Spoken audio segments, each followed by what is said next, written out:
Welcome back, beta. Good morning to all. I Jitendra welcome you all to RKP online classes. So we are going to discuss today atomic mass of an element. जो topic है किसका, atoms and molecule का। तो देखो बेटा, हमें पता है, नहीं पता तो अभी पता लग जाएगा कि एक हाइड्रोजन एटम है, उसका मास कितना होता है।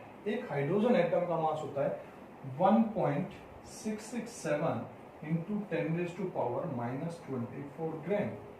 क्लियर है? यानी कि अगर इसको मैं लिखना चाहूं पूरा एक नंबर में, इस पावर को खत्म करके, तो कैसे लिखूंगा? 1.667 डिवाइड बाई 10⁻24, और इस 10⁻24 को अगर मैं लिखूं तो कितने 1 के बाद 24 जीरो लग जाएंगी, और फिर उतनी ही जीरो इस ऊपर वाले नंबर में आगे लग जाएंगी। यानी कि ये 0.24 डिजिट और आगे आ जाएगा, 1 से पहले 23 जीरो और लग जाएंगी। तो काफी मतलब कॉम्प्लिकेटेड हो गया एटॉमिक मास को लिखना। तो यहाँ पर एक जरूरत रिक्वायरमेंट हुई कि एटॉमिक मास को एक सिंपल वे से रिप्रेजेंट किया जाए, एक्सप्रेस किया जाए। तो वो कैसे एक्सप्रेस किया गया? तो बेटा कार्बन 12 एटम को एक सेंटर मान के, उसको एक बेस मान के, किसको? कार्बन 12 एटम को एक बेस बना दिया, और इसको बेस बना के, इसको सेंटर बना के, इसके बेसिस पे बाकी का जो एक एटॉमिक मास यूनिट की वैल्यू फाइंड आउट की गई, और उससे फिर क्या किया गया? डिफरेंट एलिमेंट का मास फाइंड आउट किया गया।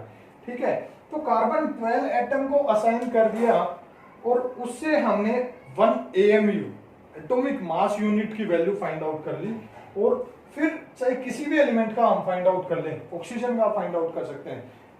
जो एक एटॉमिक मास यूनिट की वैल्यू होगी, उसको 16 से मल्टीप्लाई कर दो, ऑक्सीजन का आ जाएगा। 12 से मल्टीप्लाई कर दो, वो किसका आ जाएगा? कार्बन का आ जाएगा।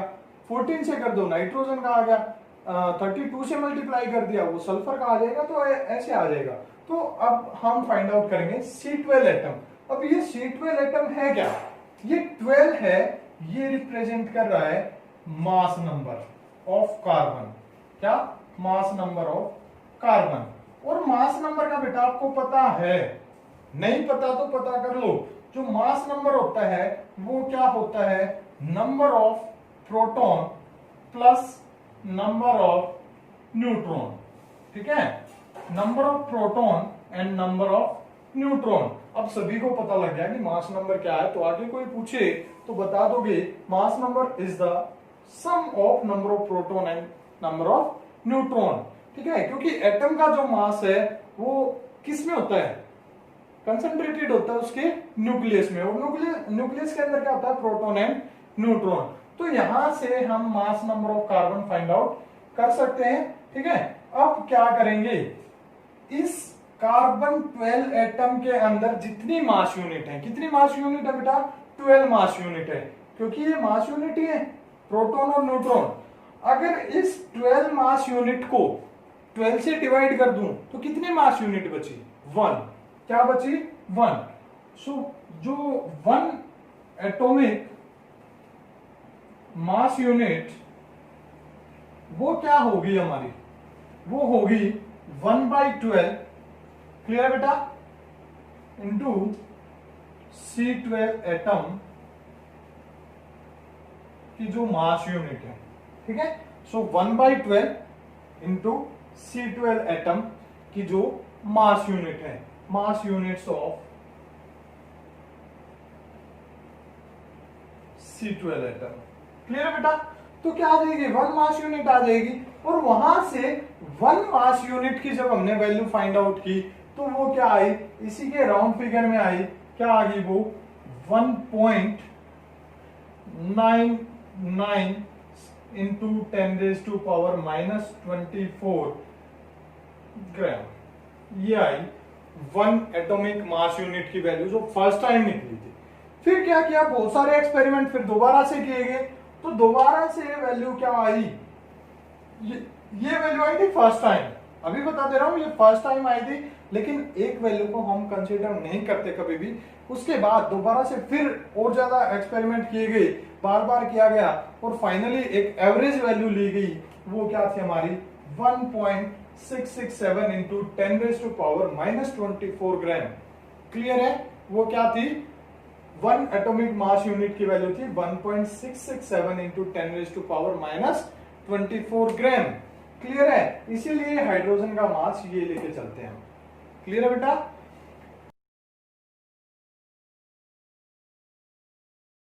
नेक्स्ट टॉपिक है बेटा significance of the symbols of an element. तो एक एलिमेंट का जो सिंबल लिखा जाता है तो उससे हमें क्या क्या इंफॉर्मेशन निकल के आती है, वहां से क्या क्या उसके सिग्निफिकेंस है, वहां से क्या इंफॉर्मेशन निकलेगी, वो हम डिस्कस करते हैं। आपके सामने लिखी हुई है, 1 बाय 1 डिस्कस करेंगे।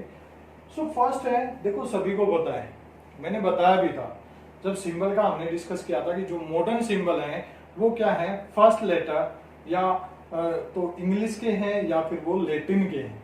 तो वहां से उन लेटर से क्या निकलेगा, उसका नाम निकलेगा। तो यही चीज आपके सामने लिखी हुई है, नेम ऑफ एन एलिमेंट। जो सिंबल है उससे क्या निकलेगा, उसका नाम निकलेगा। साथ ही साथ एक एग्जांपल अगर मैं लिख लूंगा तो और भी बेटर हो जाएगा।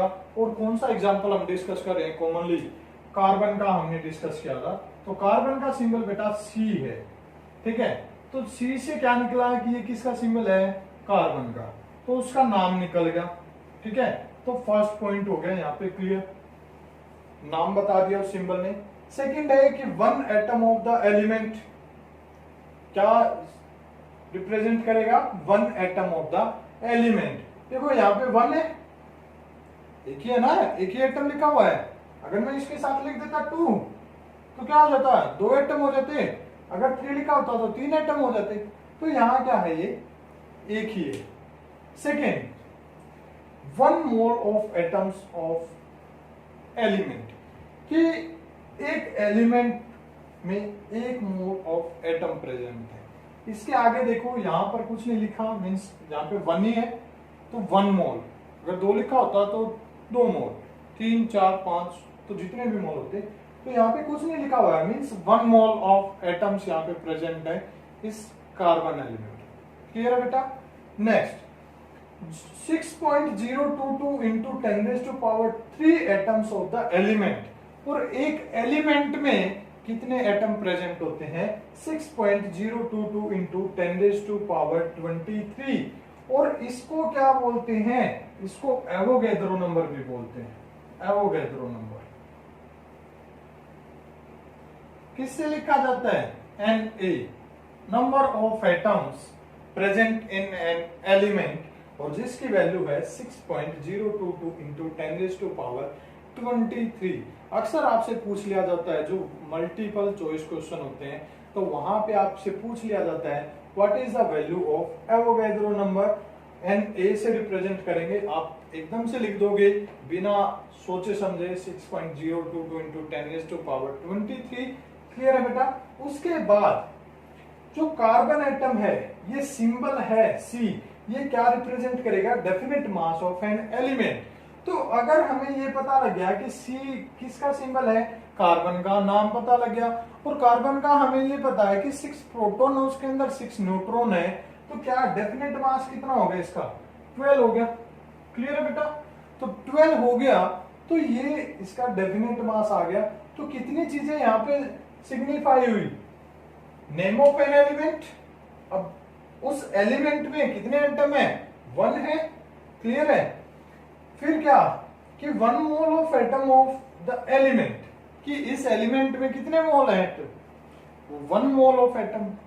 नेक्स्ट, कि एक एलिमेंट में कितने एटम होते हैं, 6.022 इंटू 10⁻23 होता है, एवोगैड्रो नंबर बोलते हैं उसको, Na से रिप्रेजेंट करते हैं उसको, ठीक है। फिर definite mass of an element वो कितना हो जाएगा, अगर हमें उसका नाम पता लग गया तो प्रोटॉन न्यूट्रॉन का हमें पता है, तो वहां से डेफिनेट मास भी हम बता सकते हैं। कार्बन का 12 होगा, ऑक्सीजन का 16 होगा, नाइट्रोजन का 14 होगा। क्लियर है? सल्फर का कितना होगा, 32 होगा, ठीक है। क्लोरीन का 35.5 होगा, सोडियम का 23 होगा।